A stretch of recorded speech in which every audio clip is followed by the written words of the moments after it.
So like people didn't really take Roblox too seriously. So I was like, you know, if I just somehow make like some channel or like become successful in Roblox, like people are gonna be like surprised as absolute like heck on there. And you know, they actually were. Like, you know, I was in the middle of class and then like somebody just, you know, finds out that I have like a channel of like 70,000 subs. And this was like about like a month or two before I hit 100K. And people were like, what the heck? And they just completely like freaked out. They were like, bro, why did I bully this guy?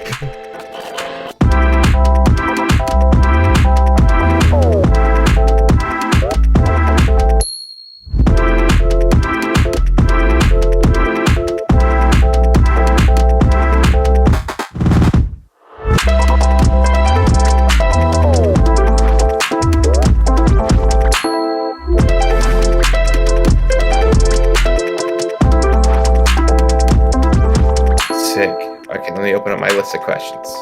What can I call you, like username, or like yeah, what do you like? That works. By? Bacon user anything, anything like that. Except I'm bald as on Roblox right now, but yeah, that's something.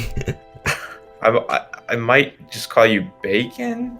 I don't know. That kind of feels weird. To call user Bacon. Just sounds good. User. Okay, I'll call you user. All right. So if you're ready, I'm ready. Let's go. I have been recording for the past 2 minutes, so we're good. So I think I've been 10 minutes. All right. Okay. So, user, can you brag a bit about yourself and give us a little rundown about who you are, what you do, and what you have done on and off the Roblox platform, including YouTube, and really any other ventures that you have done? Okay, where do I even begin with this? I started back in like, I mean, a lot of people know me from 2017, but I actually started like 2016 with like Lumber Tycoon 2. And, you know, like technically my channel was made in 2014 when I started Roblox. And I put like just some random, like my first time buying a Game Pass type stuff on there. And I don't know how that video, people just like, there's no audio in it. It's like the most like, just, I don't know, it's just like the most basic, just first time recording a video type video.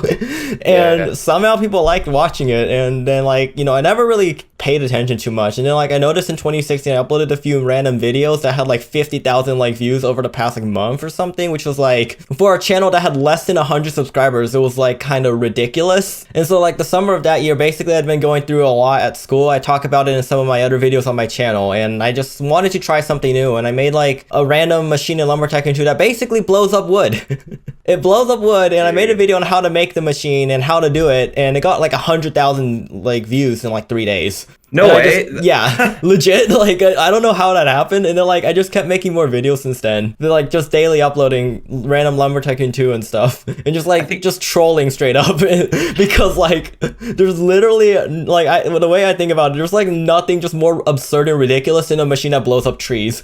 I think my most viewed YouTube video right now has like 100,000 views, but it took like 3 months to get there. So it's kind of crazy how like right off the bat, you starting out, where you were getting those types of views. Yeah, I just got like a crazy amount of stuff. I just kept making videos, and then like Jailbreak releases, I make like a video. I literally spent the first day Jailbreak came out, I spent 8 hours just literally finding every little like trick and like, you know, thing in the game. I remember like I figured out how to eject people really early on, and I would just eject people from their cars, and Jailbreak people would call me hacker.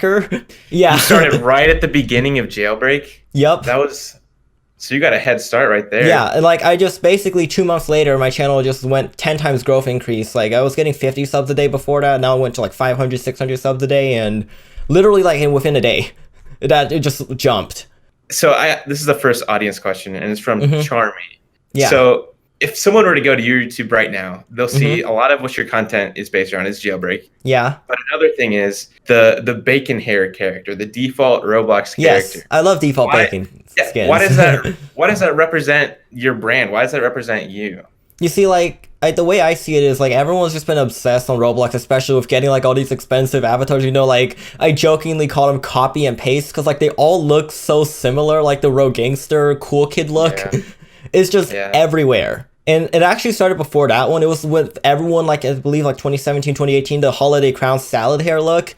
Everyone was wearing salad hair for some reason. And I was just like, yeah, no, I'm gonna, you know, just be a bacon hair, because people just, for some reason, they see bacon hair and they're like, oh, he's a default skin. He hasn't changed his avatar. You must suck at this game.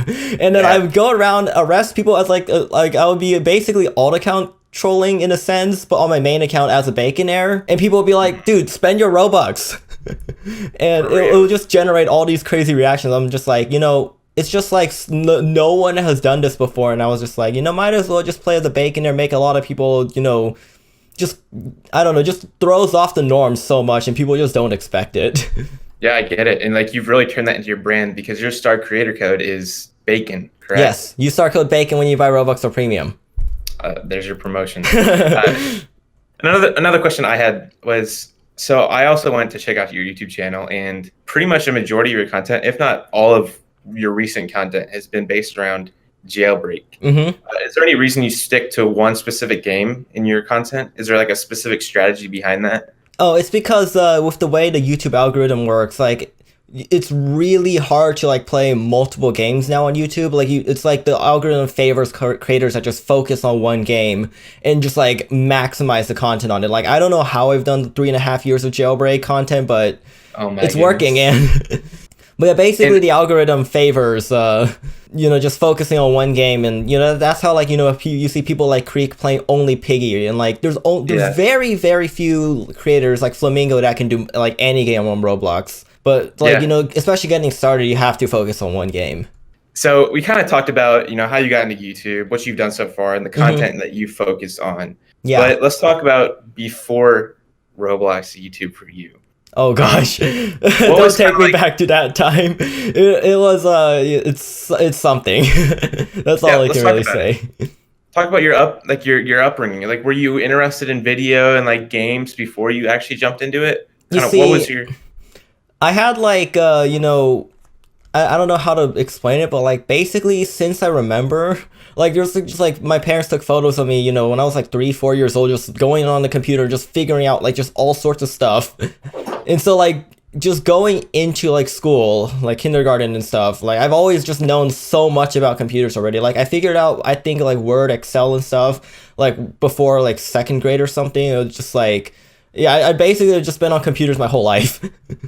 I mean, obviously, just by looking at your channel, your life has kind of changed exponentially. But from your perspective, how has your life changed since starting with YouTube? So like before YouTube, oh man, like I grew up, my parents are both immigrants here. So like they're, if you've met anyone with immigrant parents, they'll tell you like, immigrant parents are like the strictest, most like, focus on school and nothing else type mentality ever. And so it's been really hard for me to like, enjoy doing stuff that's not school related prior to YouTube. Like my parents just didn't understand the value of doing anything besides schoolwork, honestly. And like maybe, playing an instrument and like sports, and that's about it. Would you say that kind of slowed down your start with YouTube? Like I had to, the tensions like before YouTube were like really high, because I always wanted to like try stuff that, like I knew about, developers making a lot of money on Roblox. I knew about like, you could pursue something on YouTube or like other social media and just become like crazy big. And I had no idea how to like do it at first. And I kind of wanted to just like try it out and see what would happen. So I kept my channel mostly secretive for, a good chunk of the time until I had to monetize my content. That's when I was like, I'm gonna, I've been doing this for like the past, few months. I'm ready to, get paid for doing it. Yeah. Give me the tax info and stuff. And then like, there was like there would be no reason at that point for them to like, make me stop doing it. And like, it basically kind of worked out for me. Yeah. So do they like support you right now with what you're doing? Yeah, like they don't really like care about what I do, because I'm just doing what, I'm, 1 million plus subs on YouTube and like getting, 400, 500,000 views in November, which is like the worst time for YouTube. So yeah. Well, let's talk about like your more better performing videos. A lot of that is your music videos. Yeah. Tell me about that. Why music videos? So, obviously growing up, I played like, instruments like piano and stuff. So like, I actually understand music quite a bit, and like I poked around, and like, the oof like remixes started back in like 2017. People started like making those things. So I decided to figure out how it works. And I just made like, when Old Town Road became popular, I made like an oof version of that, because, I could like hear out the pitches and stuff and make like, all the oofs match the pitch. And then like I made it into a video, and somehow it has like 15 million views almost. Holy crap, 15 million? Yeah. Jesus. And If you noticed in one of Mr. Beast's videos, he actually played it in the background. No way. I'm not even joking. Like someone had to like show me that. I was like, what the heck? Just You need to copyright him and make a couple $1 million off his videos. he had to mute the content. Did he really? Yeah, he played like copyright free music. It was like Chris played copyright music in the video, so I had to mute it. Wow. Yeah, well, it was something. Yeah. That in itself is pretty cool. Well, if you could describe your story in just 1 or 2 words up until this point, what would they be and why? I'd say, I'm torn between, because I was like bullied quite a bit before, having a successful YouTube channel. I'm not sure if I should say like revenge or more like, just never underestimate Baconers.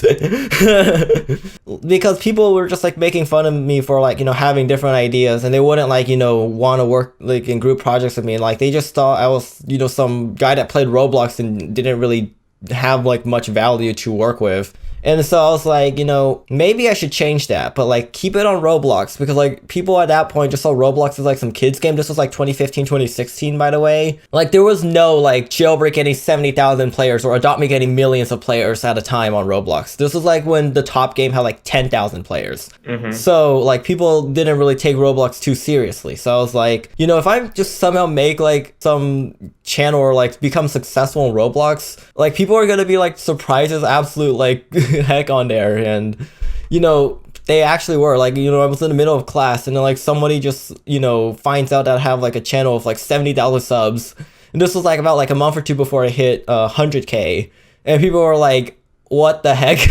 And they just completely like freaked out. They were like, bro, why did I bully this guy? I've just been like incredibly self-motivated from the start. Like I didn't have anyone to like, support me, especially like the first 2-3 years. Things like that, people will say words, don't let words affect you, but really deep down they do. But if you're smart and have the right mindset, you can turn that around to motivation that pushes you to do great things. Like the way I see it is like things are only toxic if you see them as toxic. Like if you just, laugh at them and like, just don't think that like someone's trying to like actually bring you down. You say like they're like just trolling. They're just trying to like tear me down, but it's not going to happen. Like if you just like build your own, like, eventually build confidence, and you like people say all sorts of toxic stuff at you and you just don't care. Just like, because eventually if you don't give them a reaction, they just stop. So if you had to leave the audience watching right now with one piece of advice, whether it's personal or for something in their creative life, what is that piece of advice?